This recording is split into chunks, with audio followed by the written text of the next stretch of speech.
electorate. Joaquin Guerra is a political director at the Texas Organizing Project, and he joins me live from San Antonio. And Maria Teresa Kumar is an MSNBC contributor and president and CEO of Voto Latino. Thank you both for being here. Thank you, Joy. Hi, Joaquin. and I want to say, and I'll also say hi, Joaquin. And all Latinos do know everybody. Yeah, exactly. It's all family. We're all family. All family here. So, Joaquin, I want to start with you because your organization is actually a part, I understand, of what's happening in Texas, the injunction. Do you expect that this particular judge will go further than this, just based on dealing with this judge, and try to basically rule the entire DAPA, what they call it, DAPA program, out of order? Well, I'm not exactly sure if it's still in the judge's hands. At this point, we anticipate that the Department of Justice will appeal this at the Fifth Circuit Court of Appeals in New Orleans. Unfortunately, today is Fat Tuesday in New Orleans, and the courts are closed there, so it's perfect timing for Greg Abbott, especially since today he's doing his first State of the State.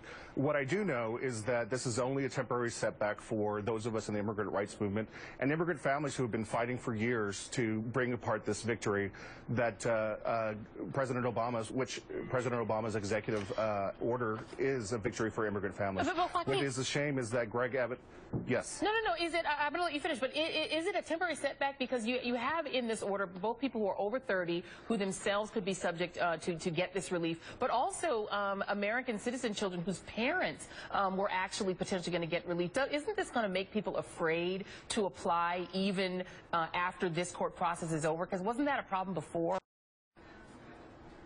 Well, you know, for us, the best weapon that we have in our arsenal are the stories of dreamers who have come out of the shadows, who are, you know, showed us years ago that they're undocumented and unafraid, and that is that is what we need in this moment right now. Many of, as you said, many of the people who would qualify for DAPA and DACA, you know, we feel are inspired. Were inspired by the stories of their children coming out, showing that they were unafraid, and we'll continue to organize with our information workshops to make sure that people have the documents that they'll need to prepare for the eventual processing of applications for DAPA and for DACA expansion. All right. So Maria Teresa, I have to come to you and talk to you a little bit about the politics here, because it does seem like some of the language is very anachronistic in terms of what the judge is arguing, what these states are arguing. One of Judge Andrew Hanen's quotes from his order says, "The court finds that the government's failure to secure the border has exacerbated illegal immigration into this country. But net migration from Mexico, which is the country most associated in the minds of those who oppose a more liberal immigration policy, is zero. So you don't really have that issue at order." And then in Kansas, you have the Secretary of State there, joined by Secretaries of State in other places like Ohio, claiming that there's going to be illegal voting. Kansas Secretary of State Chris Kobach saying, "In states like Kansas, we've been working hard to address the problem of aliens illegally voting in our elections," from Mars perhaps. "The administration's actions have set us back in our efforts, increasing the risk of stolen elections and gravely undermining the rule of law." So making these two arguments we've heard over and over again, that aliens from the planet Venus are going to vote in the elections and that there's somehow mass running over the border.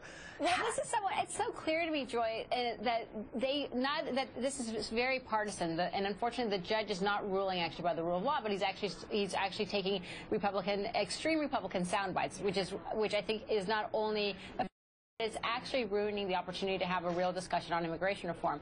And if the Republicans really want immigration reform, then what they need to do is actually pass something in Congress so that the president can sign something. But all this thing with the Ohio Secretary of State, there is no evidence of voter fraud when it comes to undocumented. Why? Because if they were to sign a piece of paper and actually go to the polls, that's a felony. They would be deported. They would never have a shot here at citizenship. They want to play by the rules because at the end of the day, they want to participate in the right way. So I think that unfortunately, this is not only is it bogus, but it's actually showing a lack of leadership to actually provide real legislation in this case. Yeah, absolutely. And with net migration, illegal migration being zero, but the Hispanic electorate looking to double by 2030, it just seems like crazy politics. But you know what? We'll have you both back when we have some more time to talk about it. Maria Teresa Kumar, Joaquin Guerra, thank you both for being here. Thank you, Joy. All right, next.